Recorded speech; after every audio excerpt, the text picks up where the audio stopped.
The Ghosts of Apollo. In December of 1972, Gene Cernan climbed the ladder of Apollo 17's lunar module and became the last human being to walk on the surface of the moon. His final words before liftoff were a prayer that we would return soon. We didn't return. 50 years passed, and for half a century, that quiet gray desert has remained untouched by human hands. But here's what most people don't know. NASA didn't plan to stop at Apollo 17. There were supposed to be 3 more landings: Apollo 18, Apollo 19, and Apollo 20. The rockets were built, the astronauts were selected, the landing sites were mapped. Science that could have transformed our understanding of the moon, of the solar system itself, was within reach. And then, it all vanished. This is the story of the missions that were canceled, the astronauts who lost their chance to walk on another world, the discoveries that were never made, and the political decisions that grounded humanity's greatest adventure just as it was reaching its peak. The Grand Plan. In July of 1969, as Neil Armstrong took that first small step, NASA was already looking far beyond Apollo 11.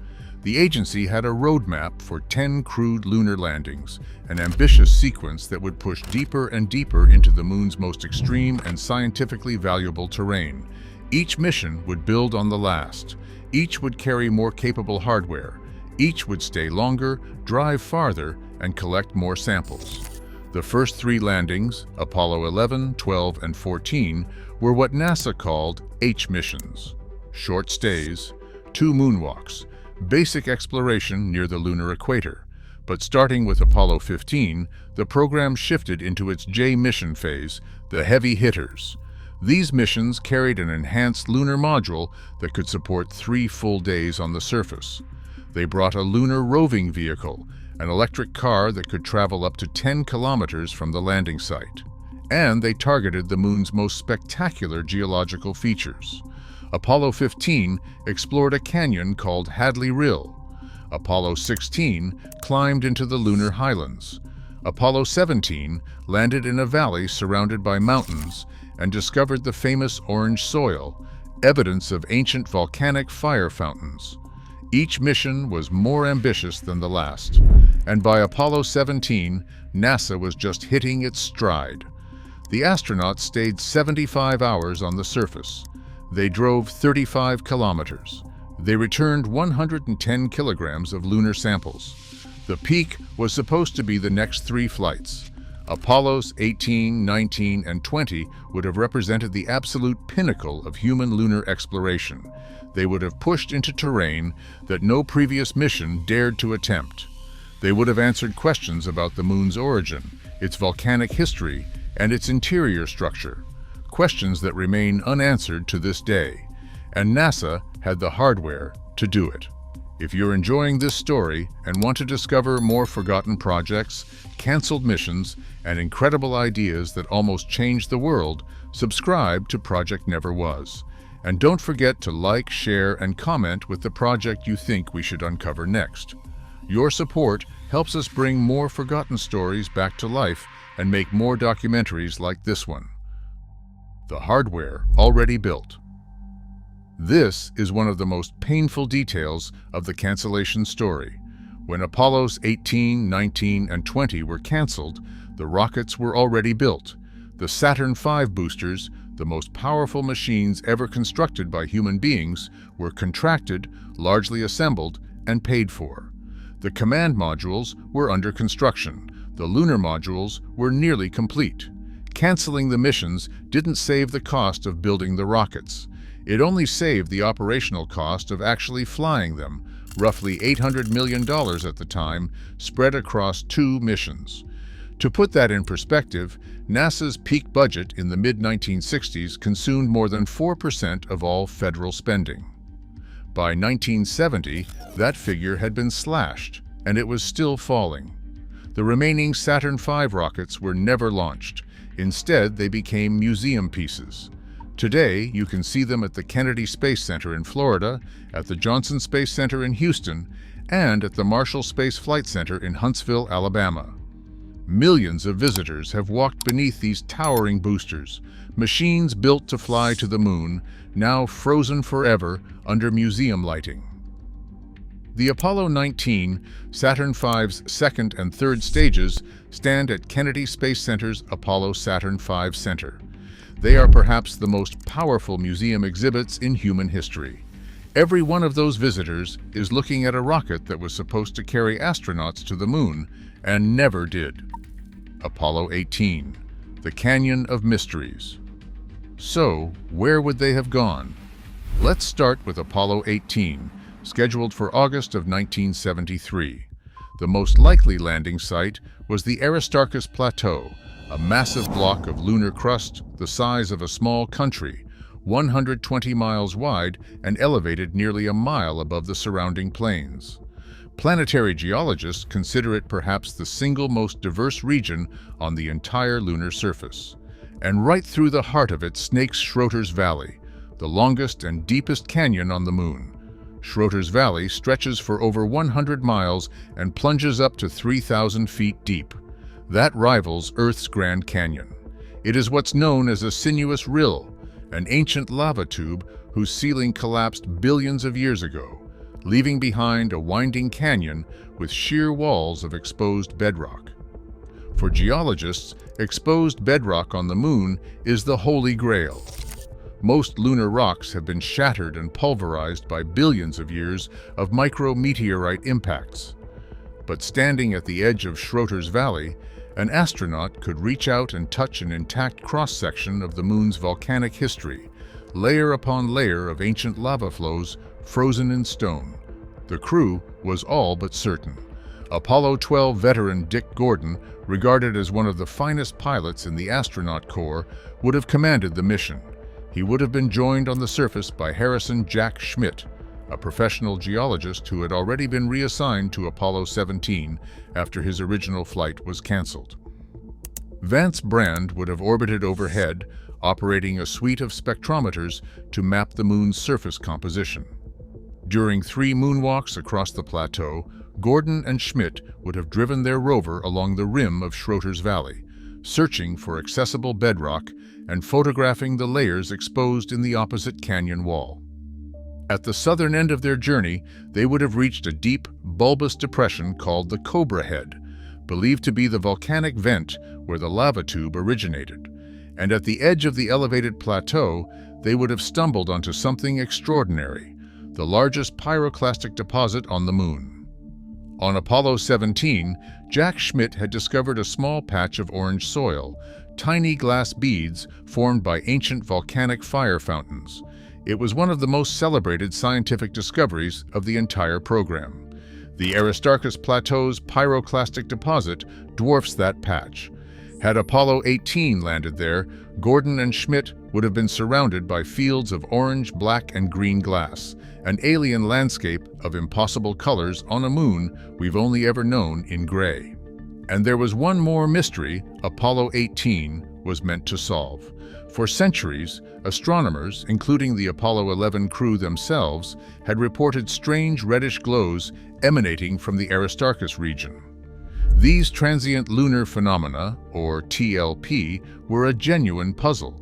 Were they optical illusions? Or were they evidence that the moon was not quite as geologically dead, besat as we believed? Apollo 18's instruments, a seismometer and a mass spectrometer, might have detected the outgassing that some scientists theorized was causing the glow. A positive result would have shattered everything we thought we knew about the moon. Apollo 18 never got to answer those questions. If you're enjoying this story and want to discover more forgotten projects, canceled missions, and incredible ideas that almost changed the world, subscribe to Project Never Was. And don't forget to like, share, and comment with the project you think we should uncover next. Your support helps us bring more forgotten stories back to life and make more documentaries like this one. Apollo 19, the volcano fields. Had Apollo 18 flown, it would have been followed 8 months later by Apollo 19, scheduled for April of 1974. Its commander would likely have been Fred Haise, and if that name sounds familiar, you know why. Fred Heise was the lunar module pilot of Apollo 13. He trained for years to walk on the moon at a site called Fra Mauro. He never got there. The explosion of an oxygen tank turned his mission from a lunar landing into a desperate fight for survival. Heise and his crewmates Jim Lovell and Jack Swigert made it home alive, barely, in what remains NASA's finest hour. Lovell would later say that of all the astronauts who flew to the moon without landing, Fred Heise was the one who deserved it most. Apollo 19 was Heise's second chance. As commander, he would have led a rookie crew, Bill Pogue as command module pilot and Jerry Carr as lunar module pilot, to one of the moon's most unusual volcanic landscapes, the Marius Hills. Imagine driving across Hawaii's volcanic fields, except you're on the moon, surrounded by black sky with Earth hanging in the distance. The Marius Hills are a cluster of dozens of gentle volcanic domes, ranging from 500 to 1,500 feet in height. There is nothing else like them on the lunar surface. They represent a unique chapter in the moon's volcanic history, a type of eruption that scientists still don't fully understand. Heise and Carr would have driven up to the summits of up to 4 of these domes, sampling cinder cones, flood basalts, and a small rill along the way.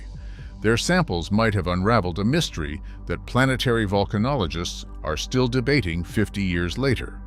But the Marius Hills held an even more surreal secret, one that wasn't visible in the orbital photographs Apollo planners had to work with in the 1970s.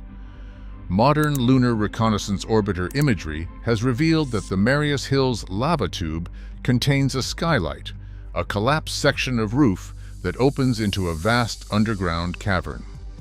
If Heise and Carr had driven within sight of this gaping pit, could they have resisted investigating it?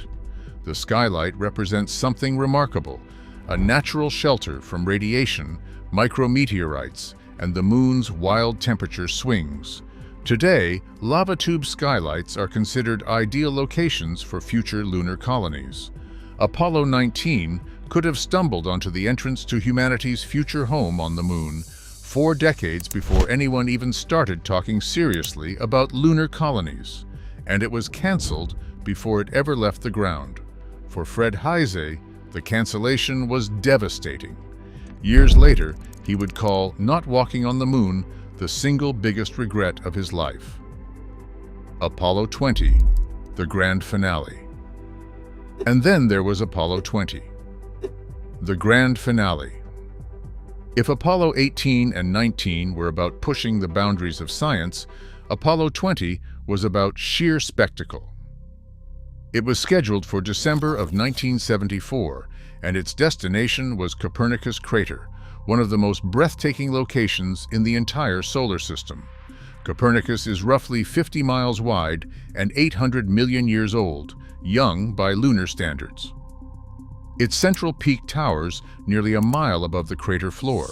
Its walls rise 2 miles in terrace steps, surrounding anyone standing at the bottom with an amphitheater of shattered stone. Avalanches over hundreds of millions of years have deposited a field of boulders at the base of the central peak. The largest of these boulders is 220 feet in diameter, larger than California's Giant Rock, the biggest boulder on Earth. Lunar scientists had wanted to send a mission to a young, complex crater since Apollo's earliest planning days. It was the geologist's ultimate prize. The central peak of a crater like Copernicus contains material dredged up from deep within the lunar crust, rocks that would otherwise be inaccessible. Sampling those boulders could have revealed the composition of the moon's mantle and lower crust. Modern data suggests they may contain the mineral olivine, a window into the moon's deep interior, and pink spinel anorthosite, a rare rock type theorized to line the walls of ancient magma chambers beneath the lunar surface. The commander of Apollo 20 was likely to be Pete Conrad, the wisecracking, irrepressible veteran of Apollo 12. If selected, he would have become the only human being to walk on the moon twice. His partner on the surface would have been Jack Lousma. Paul Weitz would have orbited overhead. Landing inside Copernicus would have been the hairiest piloting challenge of the entire Apollo program. The lunar module would have followed a low-altitude trajectory over the crater rim, then descended into a landscape of hummocks, fractures, and boulder fields. There was no margin for error, but Conrad was renowned for his instinctive flying ability. He'd landed Apollo 12 within walking distance of the Surveyor 3 probe, the most precise landing of the early program. NASA was confident he could thread the needle. Had they succeeded, Conrad and Luzma would have returned with some of the most spectacular photographs in the history of exploration, images that would have featured prominently in every book and documentary about Apollo for the next half-century. Their samples would have advanced some areas of lunar science by decades, questions about the moon's interior that we are only beginning to answer today with orbital instruments and robotic probes. And then, after Apollo 20, the first era of human lunar exploration would have come to its natural conclusion. 10 landings, 12 sites explored, science completed, a program that reached its peak and then gracefully retired, rather than one that was cut short just as it was hitting its stride. Why they were canceled. So what happened? Why were 3 fully built Saturn V rockets never launched? The answer is not one thing. It is a perfect storm of politics, money, fear, and indifference. First, the money. Apollo was staggeringly expensive. The United States spent nearly $26 billion on the program in 1960s dollars, equivalent to over $300 billion today. At its peak, NASA consumed more than 4% of the entire federal budget. But by 1970, that figure had been cut almost in half, and the White House was signaling that it would fall further. President Nixon's budget advisors told NASA in no uncertain terms, and I quote, that the president did not see the need to go to the moon 6 more times. The Vietnam War was consuming billions of dollars. Domestic programs were competing for funding. The Cold War rationale that had driven Apollo, beating the Soviets to the moon, had been achieved. In the language of Washington, the moon landing had shifted from a national imperative to a discretionary expense. Second, there was fear. Apollo 13 had come terrifyingly close to killing 3 astronauts. The near disaster shook NASA's leadership deeply. Robert Gilruth, the director of the Manned Spacecraft Center in Houston, one of the most influential figures in the space program, argued that with Kennedy's goal achieved, there was no compelling reason to keep accepting the risk. His exact words, recorded in the definitive history of Apollo, "Stop now before we lose someone." NASA Deputy Administrator George Low shared that view. So did others in senior leadership. They had accomplished the impossible. They had proven America's technological supremacy. Why push their luck? And third, there was indifference. The American public, the same public that had been riveted by Apollo 11, had grown bored. By Apollo 16, the networks were cutting away from moonwalks to cover other programming. The missions had become routine in the public imagination, even as they were becoming more scientifically ambitious. There were no protests when the cancellations were announced, no public outcry. The nation that had willed itself to the moon in less than a decade had, in the space of just a few years, stopped caring. In January of 1970, Apollo 20 was the first to fall, canceled so its Saturn V could be repurposed for the Skylab space station. In September of that same year, NASA Administrator Thomas Paine announced the cancellation of Apollos 18 and 19 as well. The remaining missions were renumbered.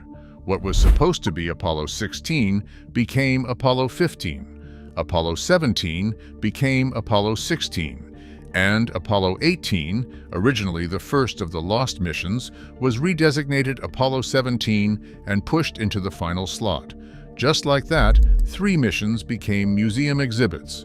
3 crews lost their flights. 3 landing sites remained unexplored. What we lost. So what did we lose when Apollo was canceled? We lost the orange glass fields of the Aristarchus Plateau and the answers they held about the moon's volcanic history. we lost the exposed bedrock of Schroter's Valley, a cross-section of lunar geology that remains untouched to this day.